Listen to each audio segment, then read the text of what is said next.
And We'll wait for the church bells to end. all right, I hear an airplane and church bells. These church bells, they sound like a buzz.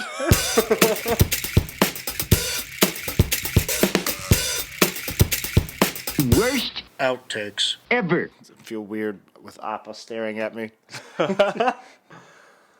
What noise did he make? I've only seen 4 episodes of the show. Yeah.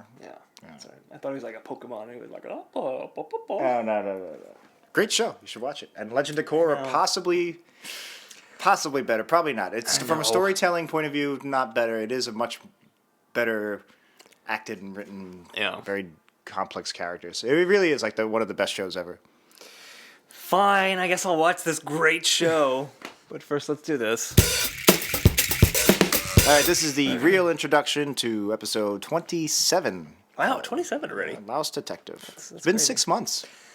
Has it really? I guess. 4 months times. It was 6. mid-October. I mean, 6 months times 4 is 24 weeks, plus the extra episode. Yeah, you're right. 25. Wow. That's nuts. Anyway.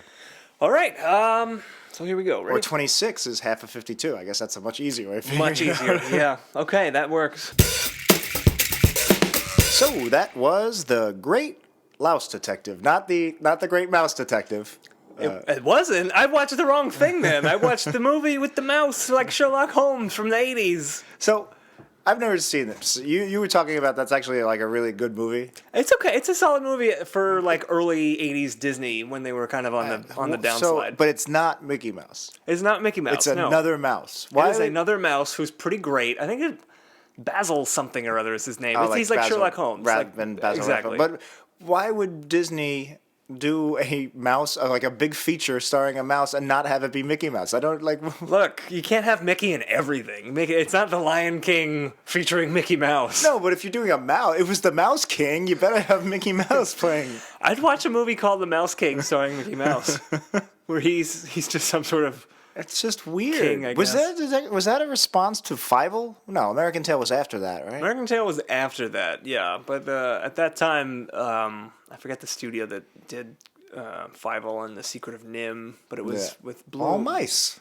All mice. But and none of those were Mickey either. But they're not Disney. I know. Why would Disney do a non-Mickey Mouse feature? Look, they did Oliver and Company, and Dodger was not Goofy. Dodger's They're a both dog. dogs. I've never seen Oliver and Company. Not a good movie. No? It's got 1 or 2 good Billy Joel songs in it. It's got. I'm shocked that it had any Billy Joel in it. Oh, yeah, well, Billy Joel played the role of Dodger the dog. It's a remake of Oliver Twist. Yeah, no, I knew that. I didn't realize it was that modern. I thought it was like a classic. It's funny. By the way, this is our Disney animated films podcast. But just real quick about Oliver and Company. I remember going to see it in the theaters, which is weird because I was 3 years old. And B, it came out the year before Little Mermaid. It came out in 88. Little Mermaid was 89. And if you watch the two of them side by side, they could not be more different animated.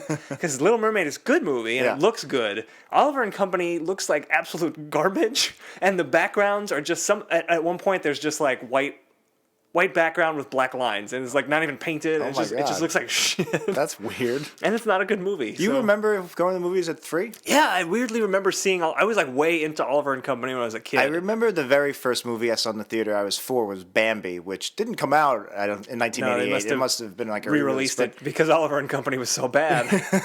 remember a good one? Yeah. Anyway, well, was Oliver and Company Disney? It is, yeah. Okay. It's not a good movie. But I had a Dodger, the Billy Joel character that I used to sleep with at night. Oh, wow. I used to sleep with Billy Joel when I was a child. Who hasn't? Just before people start thinking this is another April Fool's episode, we should probably start talking about the We Simpsons. will actually talk about something of relevance. Rob, Dan's brother, please keep listening. He told me at trivia the other night. He's like, I really expected it to stop at some point. Yeah, for you guys to start talking about the Simpsons. We're dedicated to our empty nest, but not to our Disney. So not to our Disney. Well, so but let's talk. If you guys want us to talk about Disney, we can talk about some Diz. All right, let's Disney. D-I-Z-N-E. There's a profit to be had. And so I can't hear myself. Oh. That's no good. Yes, he did have a rap album. It's amazing. Listen to it. It's hilarious. We're gonna play some of it. Beach Patrol. Yeah, that's it. That's what it is. It's incredible. It's like quintessential bad '90s rap.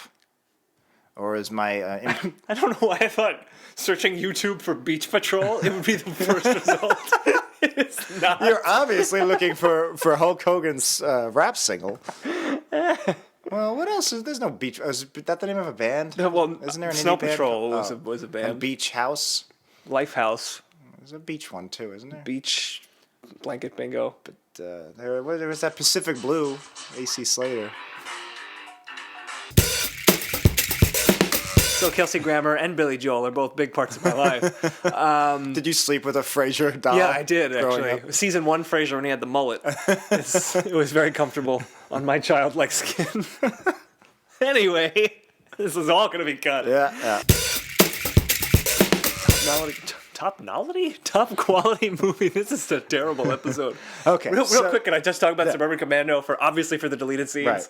There's two things I want to say about it. One, it features a very young Elizabeth Moss is in the movie from wow. Peggy Olson from Yeah. Mad Men.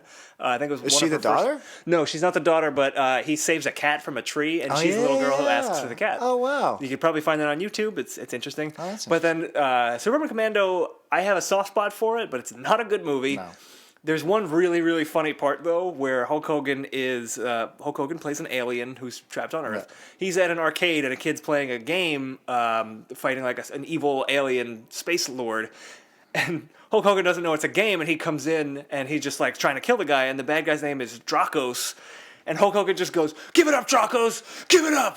Give it up, Dracos! Give it up!" And he just repeats it like over and over again until the machine explodes. And that scene is definitely on YouTube and it's worth watching. One of the only jokes I remember actually a lot of jokes, but one that's always stuck with me I thought was always The funny. Undertaker? No, it was when also in the movie? mime was in the invisible box. And he's like, yeah. "I'll get you out of this force field," and just punches the mime in the face. Yeah. I like that. So I'm thinking we should do an all Hulk Hogan podcast at some point. I've got a very strong opinions about Hulkamania. There is historical precedence in me and you having a comedy thing on the internet that devolved into Hulk Hogan jokes. That's all true. I'll say. That's all I'll say. And that's for the deleted scenes. Unless Oi Punk Rocker becomes our next big character in the stable of we Dan impressions. It'll probably be What if there was a Jewish punk rocker who was like, "Oi, oi, oi"? No, is that anything? That's not anything. No. Don't even put that in the deleted scenes. That's just cut that for goes real. in the garbage. What's funny is I actually in do the garbage file. I actually do cut together all the garbage clips and make a third thing that only I listen to. We'll release that to our very special listeners. We use all who want to never listen to us again. She adjusts the boner is hair. Maggie short? No, Maggie's short for Margaret, and yeah. Marge is short for Marjorie. Yes. All right, so it's not Maggie's not named after Marge. I was about to be like, how did I not ever realize that? But no, they weren't. Right. Anyway, Maggie has, she's dusting herself off. Wait, resets Bart her is bow. short for Homer, though, right? Of course. Yeah. The kids call him Hoju. Okay, good. Yeah, so going back a little bit, Homer takes Bob to the Krusty Mart. To the Krusty Mart? Well, it's sort of the Krusty Mart because when Sideshow Bob went there, he was dressed as Krusty. I know, I'm... Oh, no. Oh, no. I'm breaking. Gotta get a spoon so you don't bite your tongue I'm off. melding everything together in my mind. All right, so this is all obviously being cut. Is this an Al Jean show running episode or is this a Mike Scully? I think this might have been still Mike Scully. I mean, I don't really know either of them well enough to say what's a Al Jean era joke and what's a Mike Scully. It actually joke. was Al Jean. Okay, but I don't know. And for the curious, this episode was co-written by John Frink and Don Payne. Okay, Don Payne passed, right? He's a big he was a screenwriter as well. And I think he's gotten one of the few. He is no longer with us. Yeah, Yes. I think he got one of the few dedicated to at the end of a Simpsons episode. Right. He apparently co-wrote Rise of the Silver Surfer and Thor the Dark World. Yeah. Interesting. I didn't know that. Yeah, that's where I knew him from because I love both those Thor movies. Not so much the Silver Surfer. I like the Thor movies. I thought the second one this is not relevant. We could talk about this off air. Yeah. We'll get on the subway and I talk like about the this. second one. Oh, so speaking of the Mardi Gras King, did you notice that when Homer is nominated or becomes the Mardi Gras King, a whole procession comes in through the door? They came in through the back door. They did come in through the back door. That was odd. I guess because that's where the last scene had taken place, was in that family room in the back. That's the only door. But it was weird. It's weird that they would they're sneaking through their backyard. Again, I'm really picking up. I'm. Well, they also just opened the door and entered. No one knocked or rang the bell or opened the door for them. He said, "Who is it?" I guess that's saying, "Come in." I didn't remember that. What's the phrase for when you're just? I guess it's broken record. I was gonna say because beating a broken record. Well, beating a dead horse is when you're saying the same thing over and over. What's when you're beating kicking a show when it's down? I guess is what I'm saying. Yeah, there you go. Because there's so much shit in this episode. There was much worse. Why am I? Yeah, exactly. Why am I picking on this one stupid thing? I think it has something to do with you as a person. Are you think okay, I'm just Jack? a bad person. I think you're just a bad person. Bad. Just bad. Just bad.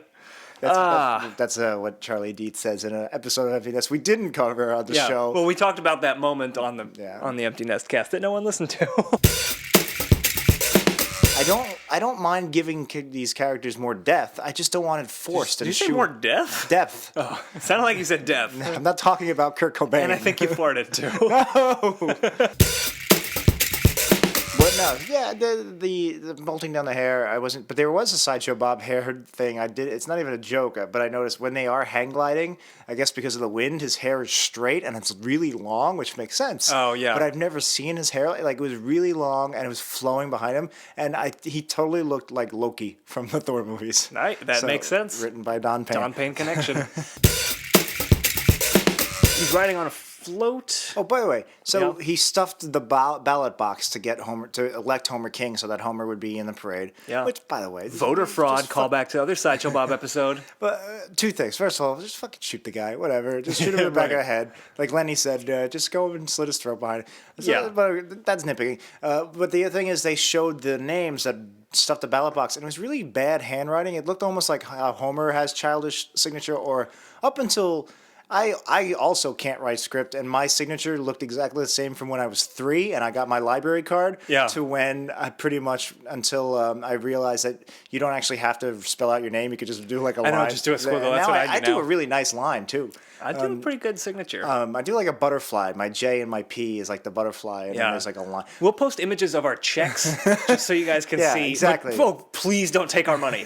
No, don't do it. We're not going to blur out the account numbers. They think there's money to take. Yeah, no. We record in a solid gold studio.